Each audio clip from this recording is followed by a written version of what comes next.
You are listening to Ideas and Leaders podcast. I'm Elena, Executive Communication Coach and TEDx organizer. With each episode, I'll share with you communication tips and ideas from top business leaders to help you excel in your career.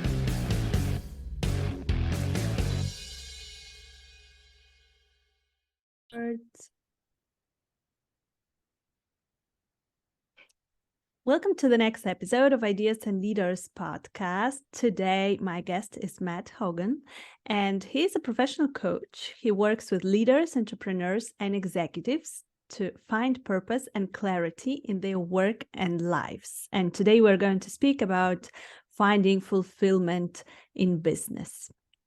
Hi, Matt. It's great to have you on Ideas and Leaders.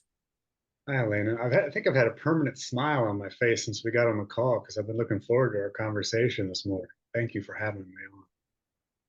Thank you so much for being here. So let's start with your story. Can you tell us a little bit more about yourself?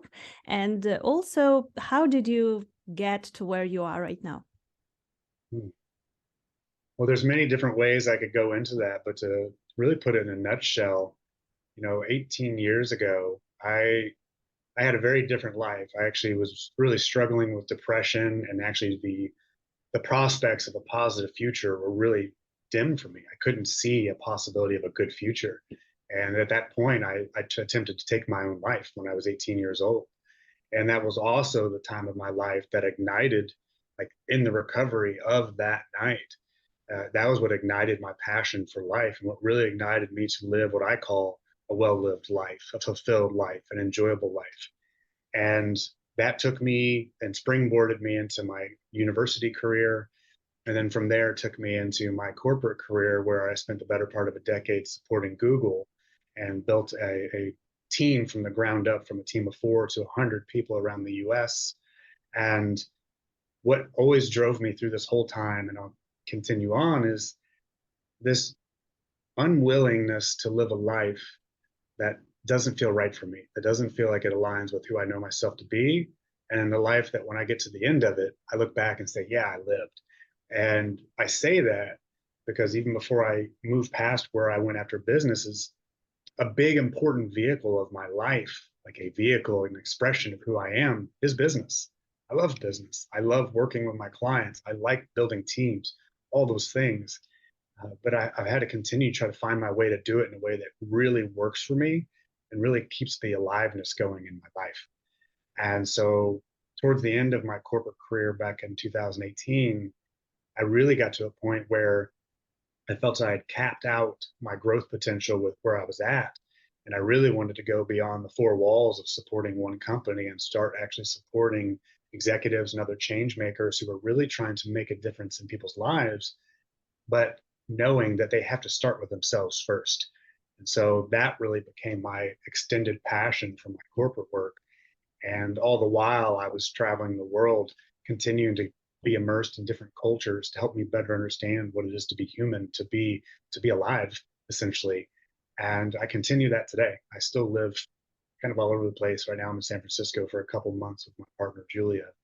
But that's the essence of my story. But if I were to give you one line to just really put it succinctly, it's what does it look like for me to live my most fulfilled life? And for the listeners today, that very much connects into business and very much connects into the expression of big ideas that we then go out and build and share in the world. Wow, I really love it that your main goal is to feel alive, to feel this fulfillment, and this is what you're actually working on with your clients, right? So how do you, I'm interested, how do you usually work with your clients? How do you help them to find this fulfillment? So where do you start? It really it's bespoke. And so each person I work with, I customize it to that individual. So it really depends on what they're coming to me with. A lot of people that I end up working with, executives I end up working with, they've reached this point in their career where the money, the new positions, the rising the ranks don't have that same excitement that it used to. And so they're like, wait, I thought this was the thing. I thought the next title was the thing that was going to make me happy. I thought this next paycheck and this next pay raise was going to be what made my life great and rewarding. And it does for a while. But over time, what they come to find out is there's got to be something else. I feel like there's more, but I'm bumping my head against the wall because I don't know how to get through this. And so a lot of people come to me with that place where they're really trying to find what is it beyond the title, what is it beyond the money that is really going to give me this sense of being alive, this sense of like, yes, this is it. This is me living and really living. And so as far as how, we have to first by acknowledging where they've been, where they've came from, and where are they trying to go. Because if you've up to this point dedicated your life to building a business to support you, to have a certain reputation, to have a certain amount of safety in your money, things like that, we have to really start to look at what's been driving you all this time and what are you starting to see as a possibility of a new life, an evolved way forward. And to be clear, it doesn't mean, because some people hear it this way, it doesn't mean you have to leave your company. It doesn't mean you have to quit your business, because sometimes that seems like the shiny object. Sometimes it's actually just taking a time to slow down and really get a chance to look at who are you today versus who you were 10 years ago, 20 years ago when you started this path. Yes, I think that many of our listeners can relate to what you're saying, that every time we achieve something, that it is getting less and less significant, because in the beginning, our first client, our first, I don't know, course sold, or first position in our dream company, it seems like something amazing, but then every next achievement is getting less and less significant. So you're saying that we need to have a look at why we're doing those things, at our purpose, right? Is this what you're saying? So we need to kind of understand what makes us feel alive. So how do you usually find this thing? Let's see if I can tell it through the lens of a story.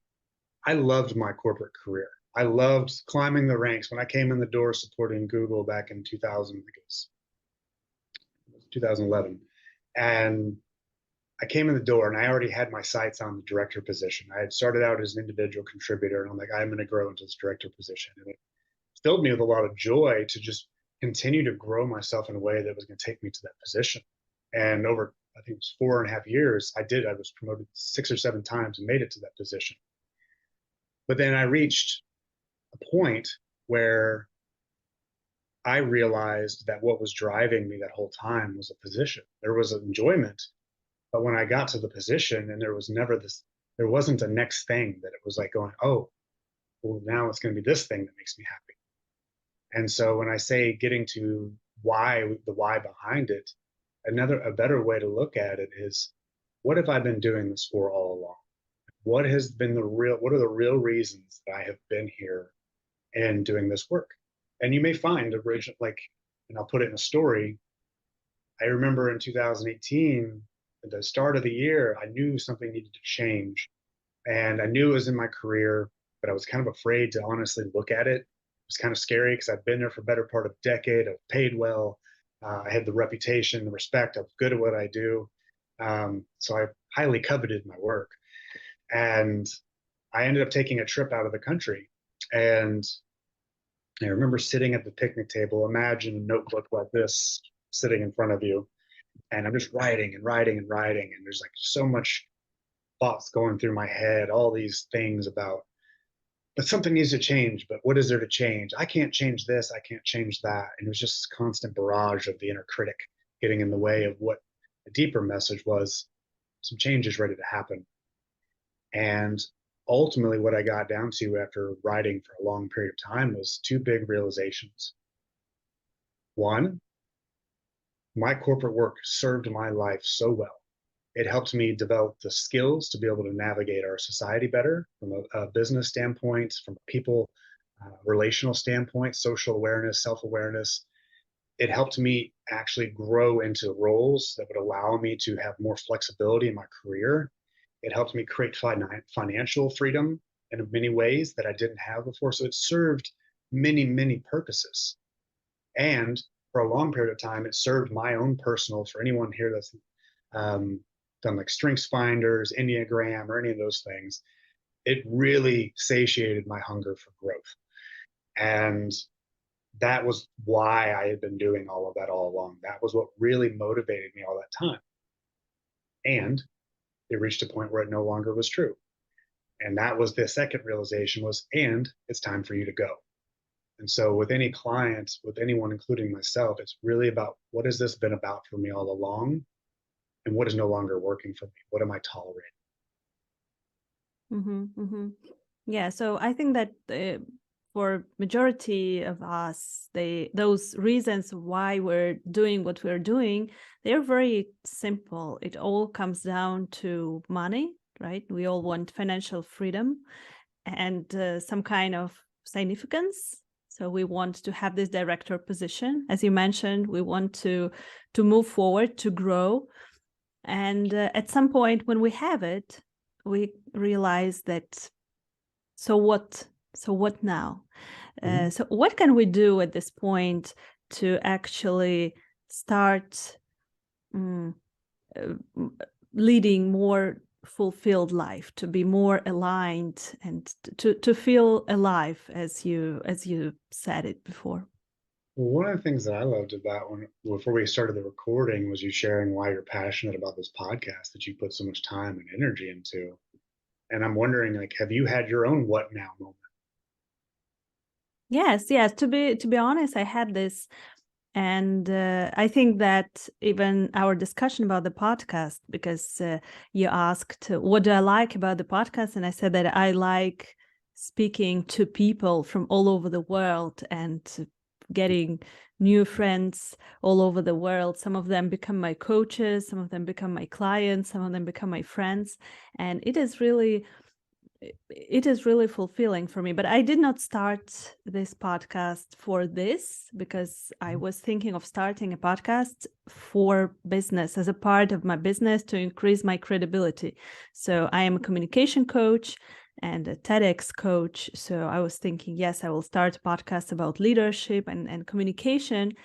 And after some time, um, I lost this business reason, but this building community reason, I think that became much more important for me. Mm.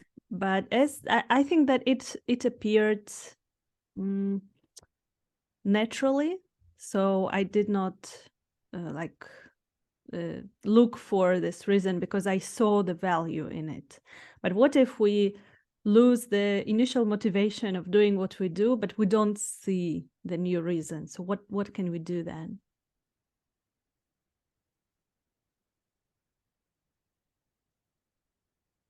Sometimes we have to, there aren't always reasons. So we can look for reasons for everything, but sometimes there's just not a reason.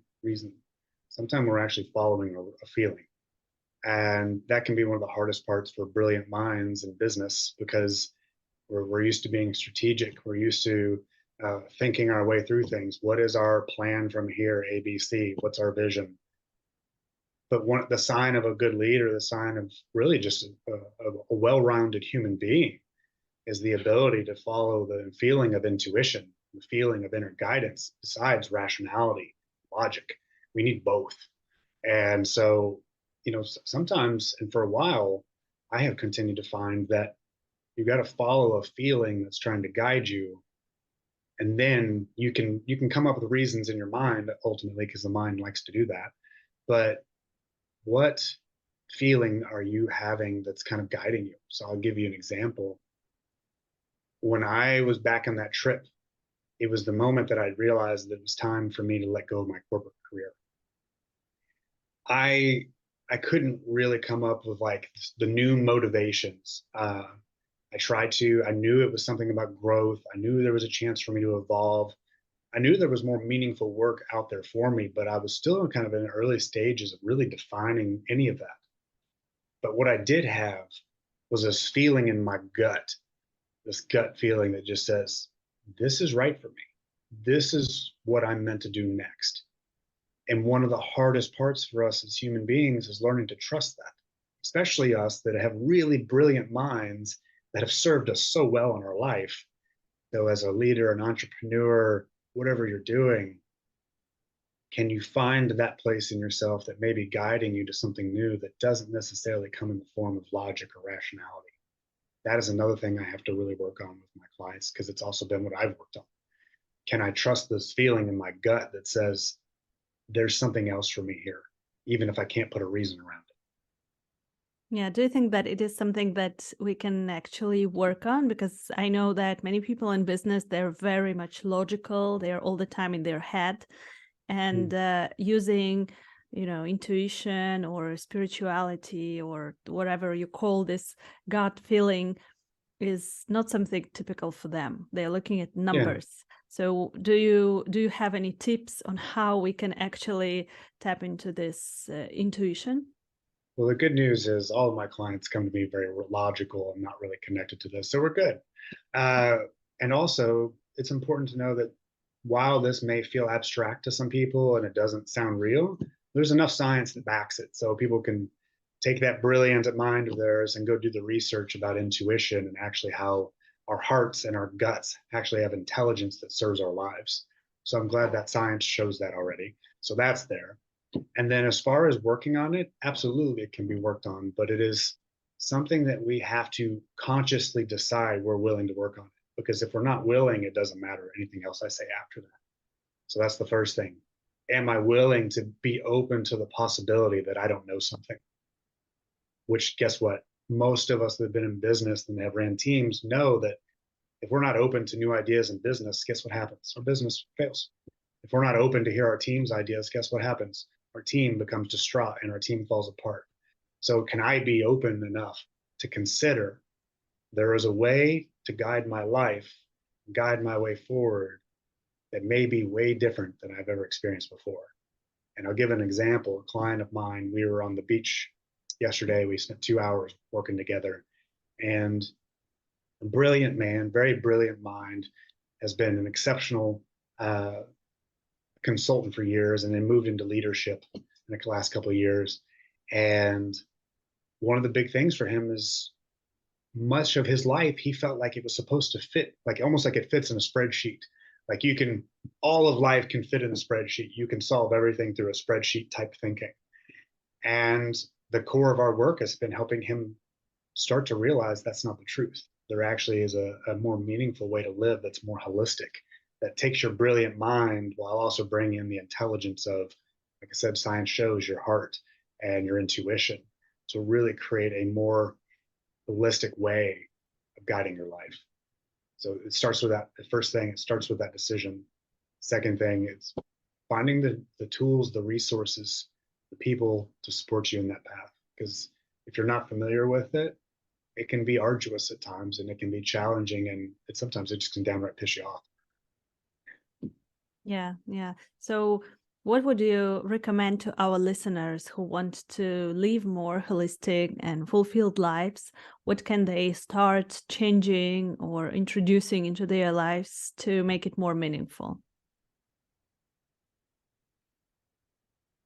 The first place I would start to make it really simple is really connect with what has been meaningful for me to date, meaning for the last 5 years, 10 years, what has been the most meaningful things for me in life?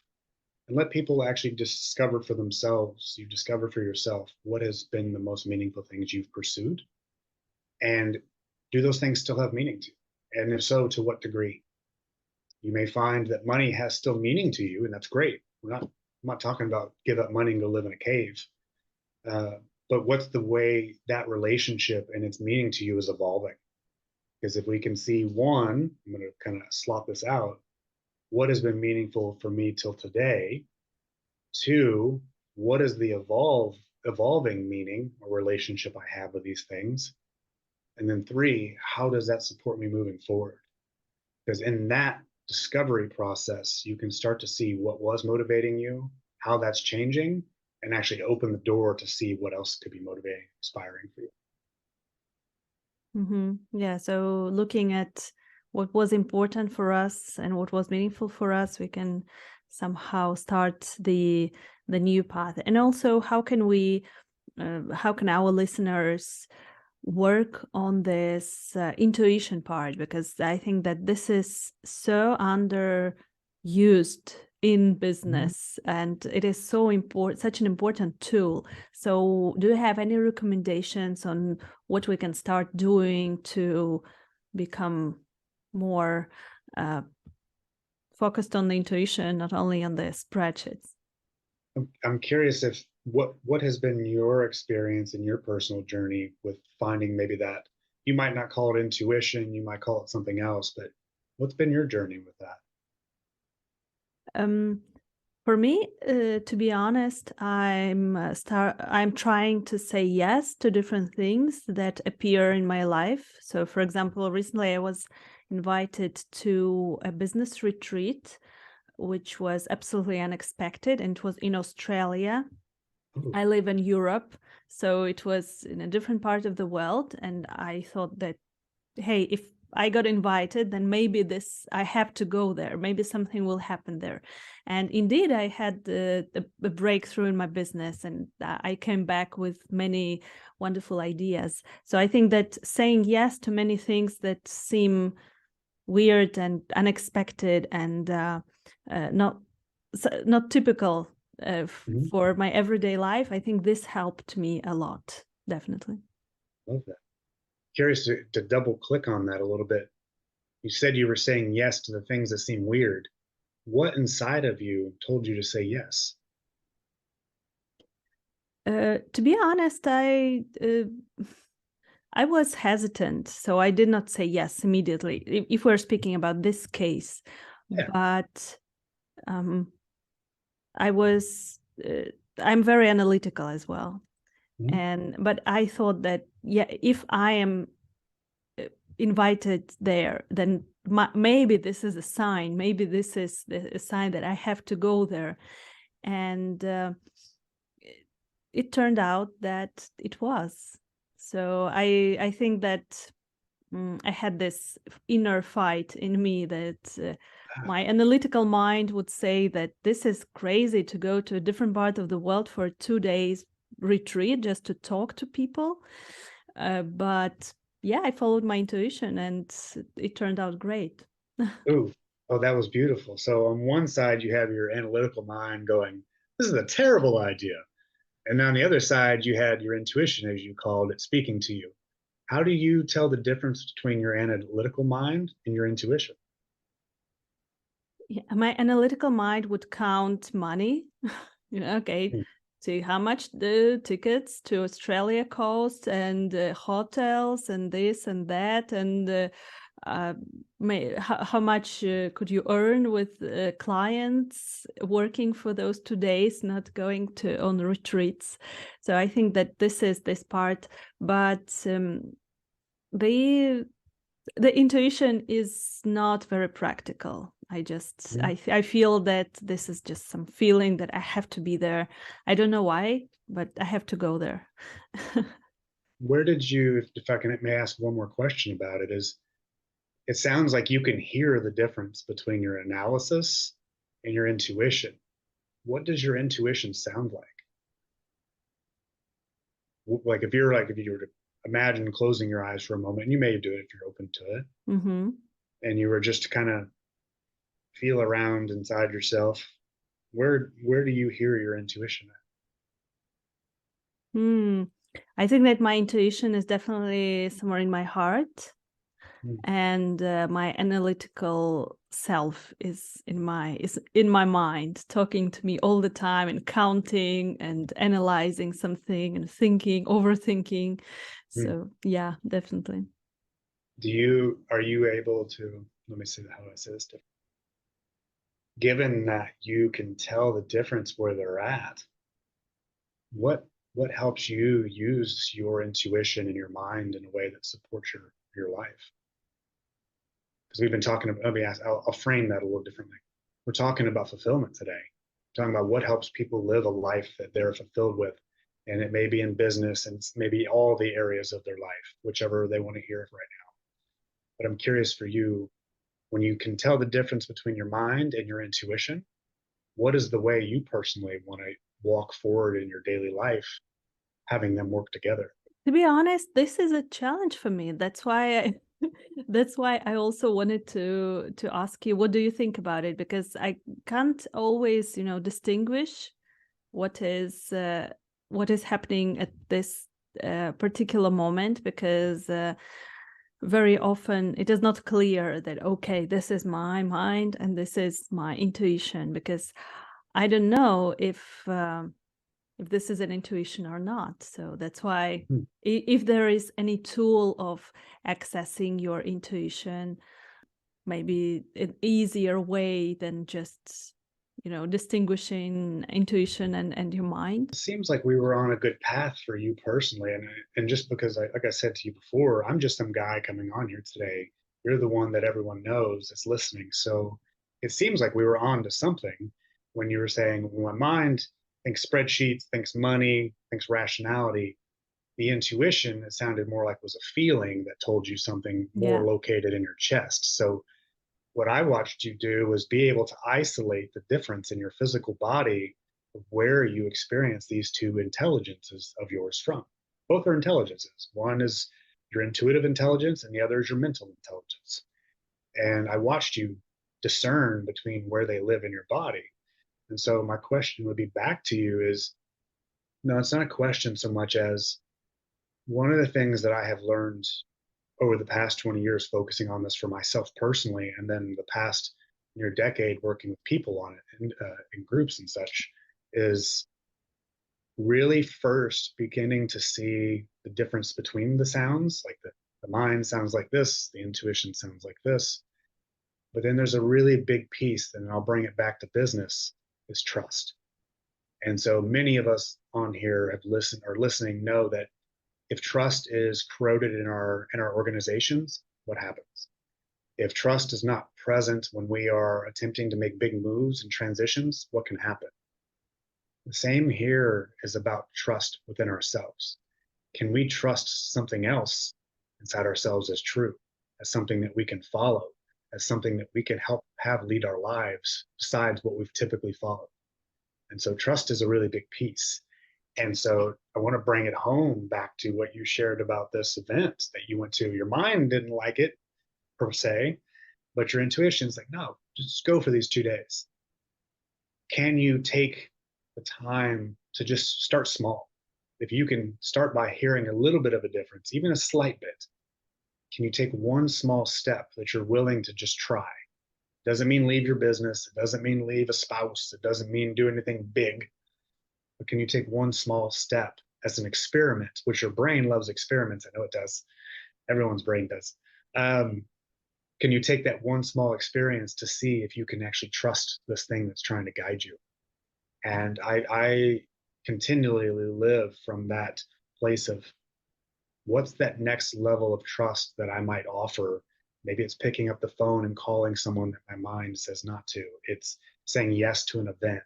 It's saying yes to coffee with someone. It's saying no to something that doesn't feel right anymore.